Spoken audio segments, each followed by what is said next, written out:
En esta presentación vamos a analizar cómo se organizó el sistema educativo en Argentina bajo el régimen oligárquico liberal. Desde 1880 hasta la asunción del radicalismo en 1916, Mitre y Roca lideraron distintas facciones de la oligarquía que controlaron la política nacional. En este periodo se establecieron las bases del sistema educativo que perduraría en el territorio nacional por más de 100 años.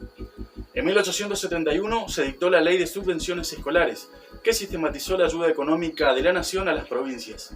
La ley destinaba fondos del Tesoro Nacional para construir edificios para escuelas públicas, la compra de mobiliario, libros, útiles y pagar profesores. En 1875 se comenzó a hablar de la necesidad de una ley de educación común.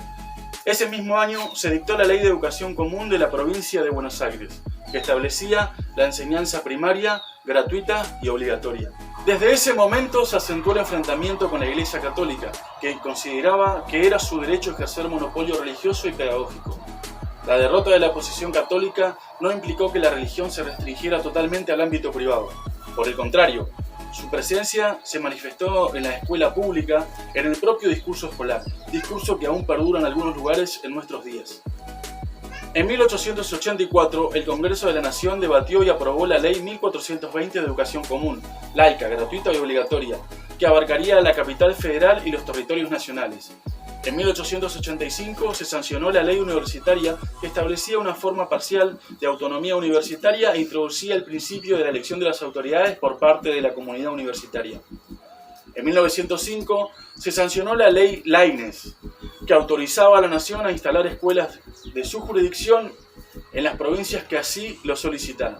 Entre 1875 y 1905 quedó organizado legalmente el sistema educativo argentino, bajo las ideas de la escuela como institución especializada en la enseñanza de las primeras letras, la docencia como espacio de formación de las personas que van a llevar adelante la instrucción primaria bajo una fuerte impronta del normalismo y el Estado garante central de que el sistema se consolide en el territorio nacional.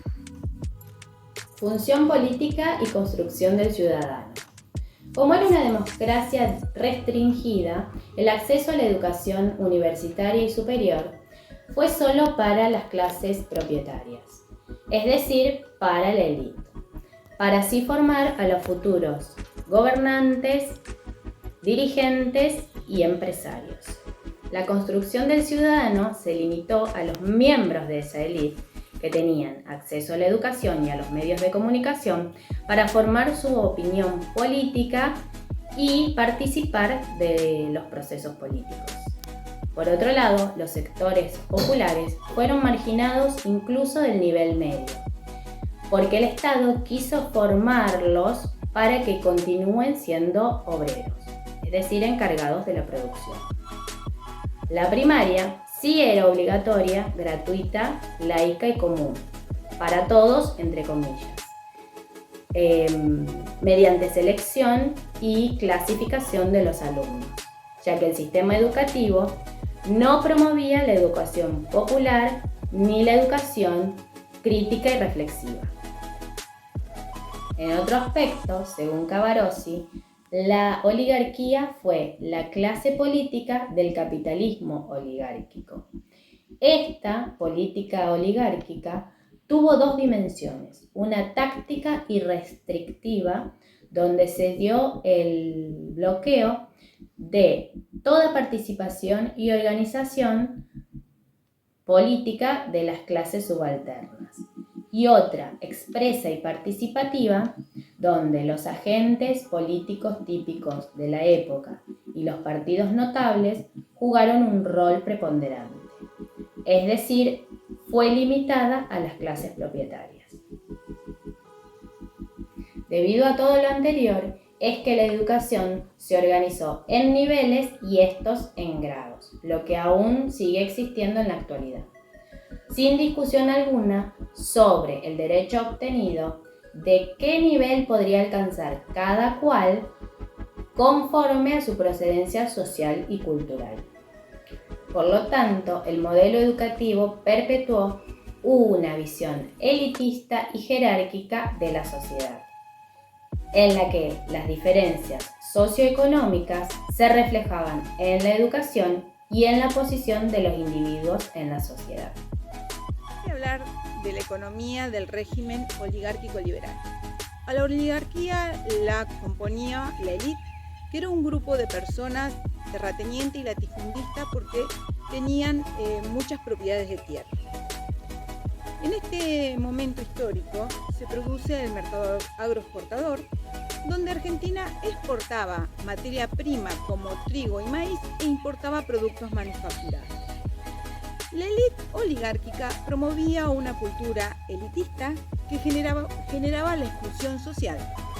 Proclamaba igualdad, pero generaba la desigualdad. Los trabajadores urbanos y rurales vivían en una situación de explotación. Había tres características dentro de la economía.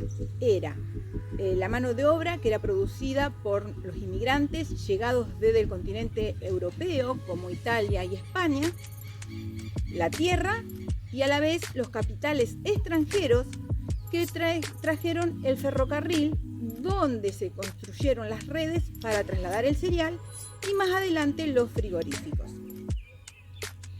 En relación a la escuela, la élite necesitaba que la escuela forme dirigentes y empresarios.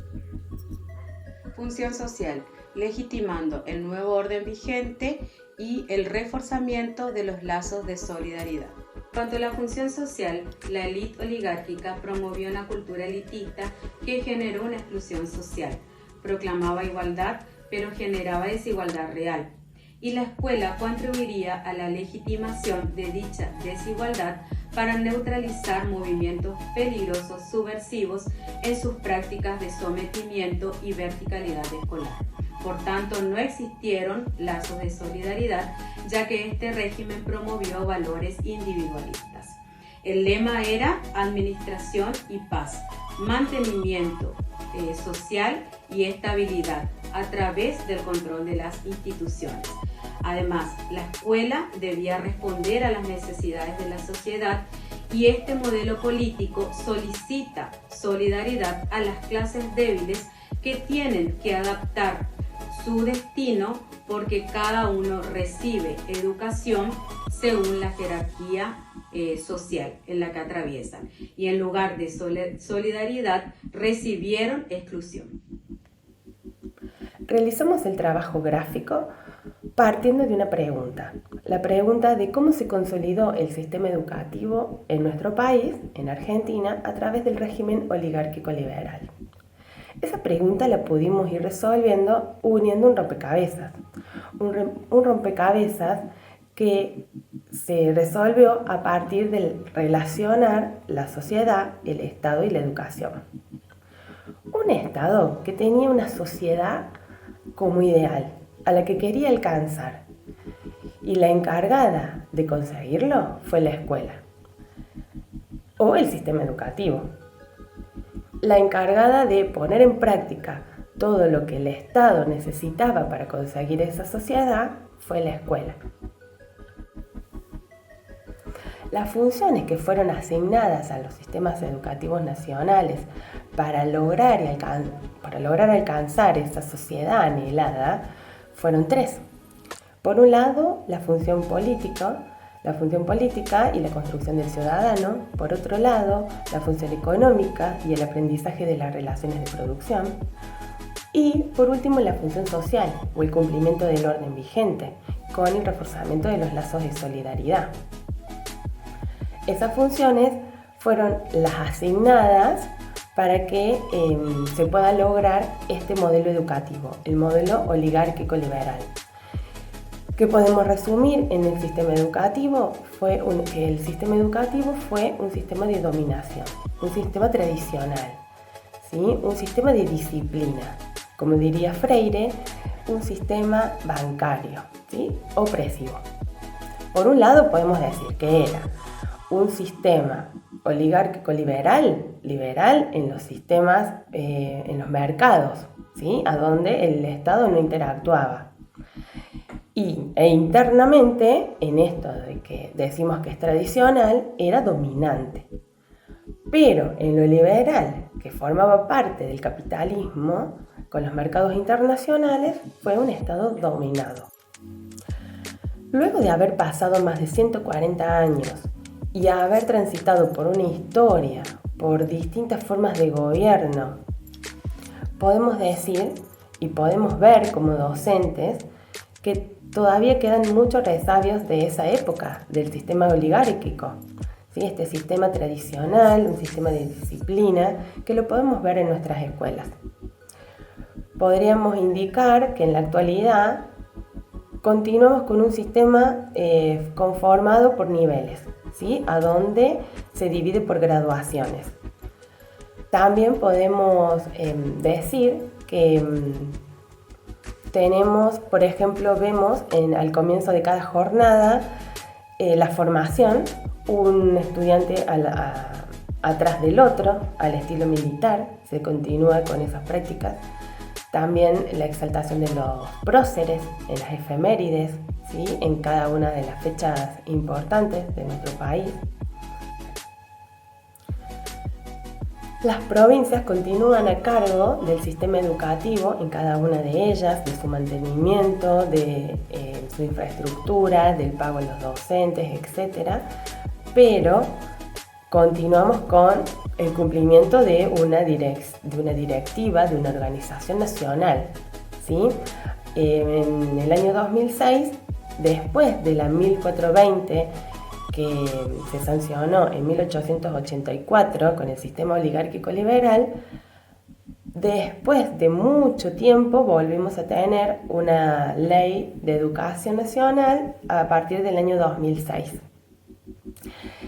Podemos decir que vemos también este sistema reflejado, por ejemplo, en las prácticas cotidianas. Nosotros elegimos en nuestro gráfico una imagen de una docente que moldea el pensamiento de los estudiantes.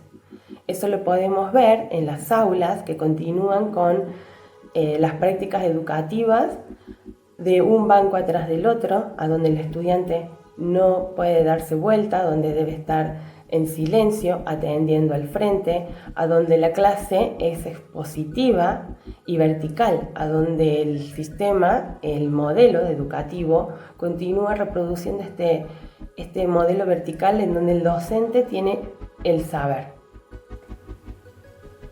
Vemos que la escuela sigue reproduciendo estas prácticas en donde el docente es el único dueño del saber.